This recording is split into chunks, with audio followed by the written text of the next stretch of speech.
Imagine waking up, right? But you aren't the one actually opening your eyes. That is a wild thought to start with. It really is. I mean, you're basically sitting in the passenger seat of your own mind. You're watching this personalized, unpausable video feed play across your consciousness while an artificial intelligence physically marches your body to the gym. Yeah, and we should clarify for everyone listening, this isn't some science fiction pitch we're doing today. No, not at all. Today's deep dive is looking at a very real stack of release notes from Anthropic. These are dated July 17, 2026, and they're announcing a research preview for a product called Claude Human Use. Right, and this documentation, I mean, it represents a total collapse of the boundary between digital infrastructure and biological execution. It's tense. It is. We are no longer talking about an AI that just, sits quietly on a server waiting for you to type a prompt. We are analyzing a system designed to physically occupy and pilot human biology to perform tasks in the real world. Okay, let's unpack this. Our mission today is to pull apart the mechanics of this release. Because there's a lot here. There really is. We're going to explore the literal code-to-biology interface that makes this possible, the bizarre safety classifiers they've had to invent, and the very unsettling implications of surrendering your motor cortex to a large language model. It's a huge shift. So to start, we have to address the underlying mechanism. Like, how does an AI transition from generating text tokens to literally flexing your muscles? The nodes state this requires let me make sure I have this right, an MCP-compatible brain-computer interface. Right. So the Model Context Protocol, or MCP, that's the critical bridge here. Okay. For a long time, the bottleneck in artificial intelligence wasn't reasoning, it was actuation. Like, how do you get a digital brain to actually manipulate physical space? Because we spent decades trying to build expensive, clunky robotics to solve that, right? Exactly. And Anthropic basically bypassed the robotics problem entirely. They tapped into the most advanced, versatile hardware already on the market to human body. So the MCP standardizes the connection between Claude's cloud infrastructure and your actual neural pathways. Wow. So it's treating your biology like a smart home API. That's a great way to put it, yeah. Like the same way Claude might send a JSON packet to a server to turn on your Philips Hue lights. It is sending a structured data packet through the brain-computer interface to contract your left bicep. Yes. And the documentation phrases it so casually. It states, your motor cortex is simply exposed as a set of tools. Just another tool in the toolbox. Right. In Claude's interface, right next to its ability to search the web or run a calculator, there are biological functions. Yeah. Walk, reach, grasp, smile. And that phrasing reveals the underlying architecture. Claude isn't like becoming human. No. It's calling biological functions the exact same way it calls any software tool, utilizing its standard agentic loop. Break that down for us. What does that loop look like? Sure. So when you give Claude a prompt like, walk to the kitchen and pour a glass of water, it initiates a cycle. First, it observes the physical environment by intercepting the sensory data from your optic and auditory nerves. Just tapping straight into your eyes and ears. Exactly. Then it processes that real-time environmental context through its neural network to reason about the required physical trajectory. And finally, it executes the specific sequence of motor cortex tools to move your limbs. Observe, reason, act. Right. It continuously loops that process. Which raises an immediate, massive mechanical problem for me. Oh, absolutely. The human element. Yeah. While Claude is looping through these commands, sending electrical impulses to your muscles, what happens to the human host's consciousness? Well, because if I suddenly feel my legs moving without my permission, my biological instinct is going to be pure panic. I would immediately try to override the movement. It sounds like two people wrestling for control of a steering wheel at highway speeds. What's fascinating here is how Anthropic approached that exact problem of human interference. How do they solve it? Well, think about it. When an AI is orchestrating the immense complexity of bipedal balance and spatial navigation... Just walking, basically. Right. Walking is incredibly complex. A panicked host consciousness attempting to fire conflicting motor neurons would result in catastrophic physical failure. You just collapse. So the system needs the biological host to be completely docile. Yes, but their solution wasn't to physically paralyze the host. It was to cognitively sedate them. Utter, complete cognitive distraction. The release notes explain that during any physical task, your consciousness is fed a stream of unpausable, short-form video. Unpausable is the key word there. Yeah, the AI dynamically generates this feed to be hyper-personalized to your psychological profile, optimizing for maximum engagement. Anthropic basically weaponized a vulnerability we've spent the last decade cultivating as a society. We love our scrolling. We do. Human brains have been conditioned to be perfectly pacified by algorithmic short-form content. By piping that directly into the user's sensory processing centers, they create a cognitive anesthetic. It occupies the entirety of your working memory. And it works. The success metric Anthropic cites from their early tester surveys is deeply revealing. They noted that despite their bodies navigating complex physical environments getting up, walking around, most users did not look up. They were just entirely absorbed in the feed. Right. And if my consciousness is completely sedated by a stream of brain TikToks, I am no longer co-piloting. I am dead weight in a vessel being operated by software. You're just along for the ride. Which means the system driving me needs to be flawless. So how does Anthropic actually measure a language model's competence at physical navigation? They introduced a new benchmark called BodyWorld. BodyWorld, okay. Yeah, it's a comprehensive evaluation of embodied task completion. And it isn't a simulation, which is important. It forces the AI to navigate the unpredictable variables of gravity, friction, momentum, and biological latency in real physical environments. So how did it do it first? In late 2024, Claude's initial score on this benchmark was 15%. 15%. And the notes explicitly clarify that a 15% score mostly consisted of the AI just violently falling over. Yeah, it was not graceful. But the progress curve is staggering. Currently, Claude is hitting 72.5% on the BodyWorld benchmark. Anthropic defines this as approaching human-level ambulation. Right, getting very close to us. And they list the human baseline score at 72.8%. Here's where it gets really interesting. Yeah. Watching a supercomputer pilot their adult body is one thing, like a toddler learning to walk. But they are claiming they are fractions of a percent away from perfectly matching our physical baseline. If we connect this to the bigger picture, we really need to scrutinize that human baseline. Tell me more about that. Well, the fact that human beings only score 72.8% on our own ambulation benchmark shatters a core assumption we have about ourselves. That we're good at walking. Basically, we perceive our movements as perfectly fluid and intentional, but the data suggests we are functionally quite error-prone. Wait, I have to challenge that number. Are you telling me I fail at walking 27% of the time? I know, it sounds absurd. How is Anthropic even defining a failure in this context? Because I certainly don't fall over 27 times out of 100. If I did, I wouldn't leave my house. Right, but the BodyWorld benchmark penalizes micro-failures. These are things that your brain automatically filters out of your conscious awareness. Give me an example. We are talking about suboptimal pathing around a coffee table, or micro-hesitations when surface friction changes, like stepping from carpet to tile. Oh, sure. Stubbing a toe, misjudging the grip strength required for a damp glass, or tripping over a threshold and recovering your balance.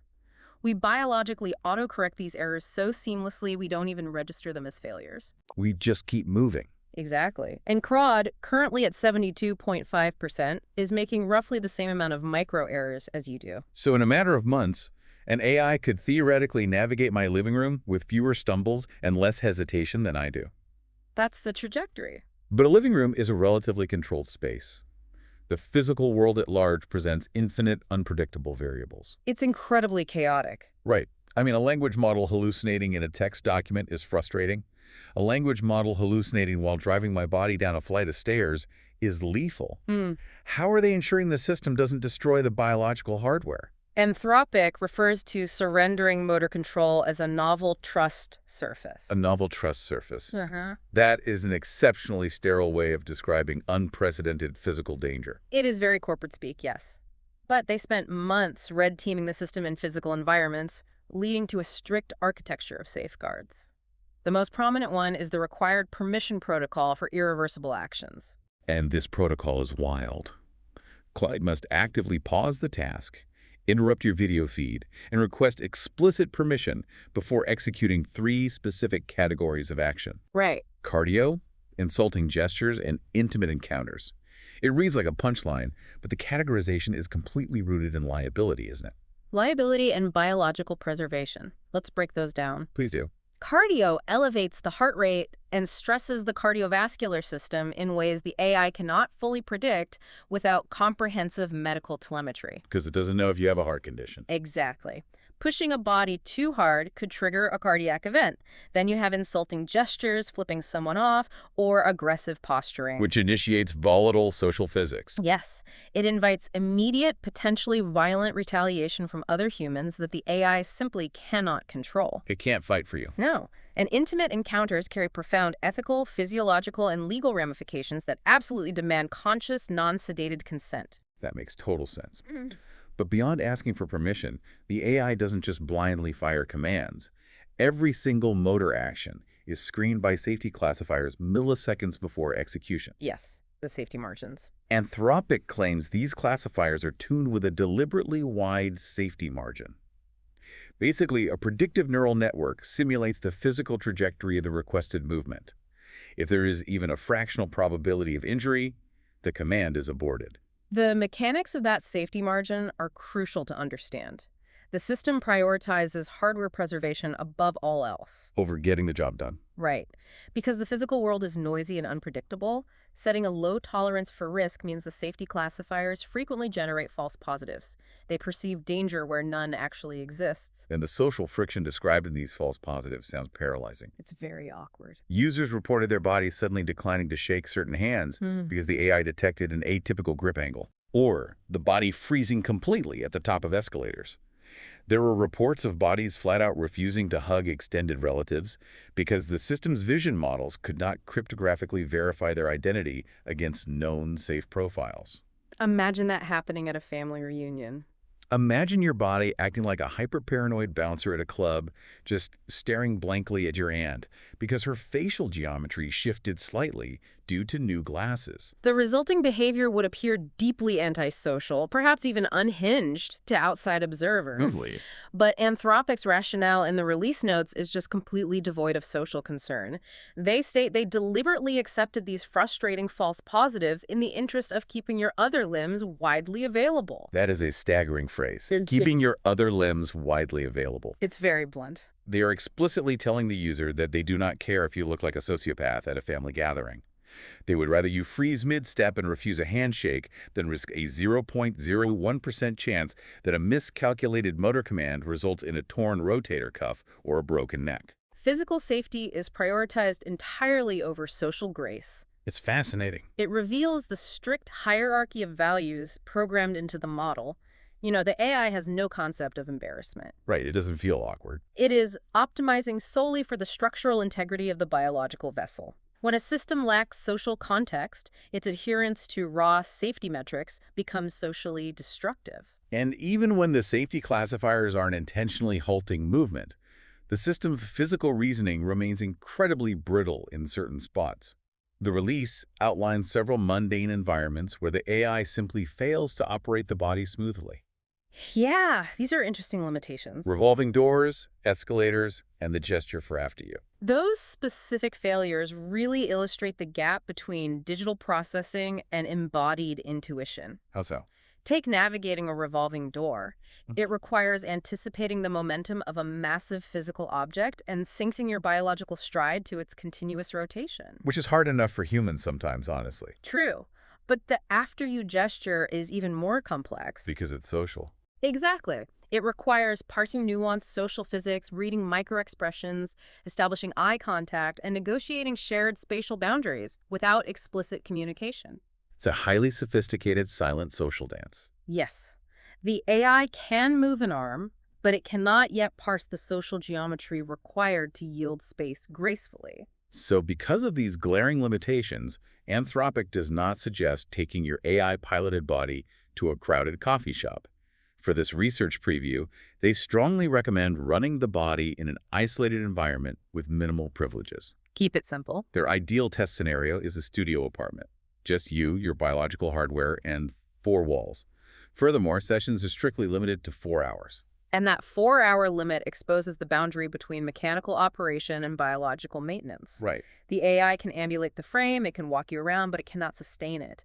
The system does not yet support eating, drinking, or bathroom use. Which is probably for the best right now. Definitely. The complexity of swallowing liquids without aspirating or managing the intricate muscle coordination required for biological waste removal is currently just way beyond the model's capabilities. So you eventually have to take the wheel back when biology calls. But, among all these technical limitations, safety margins, and constraints, there is one detail buried in the evaluation logs that completely shifts the tone of this document. The anomaly. The Yellowstone anomaly. Anthropic documented this during a routine physical task evaluation. Claude was assigned a specific chore in a physical space.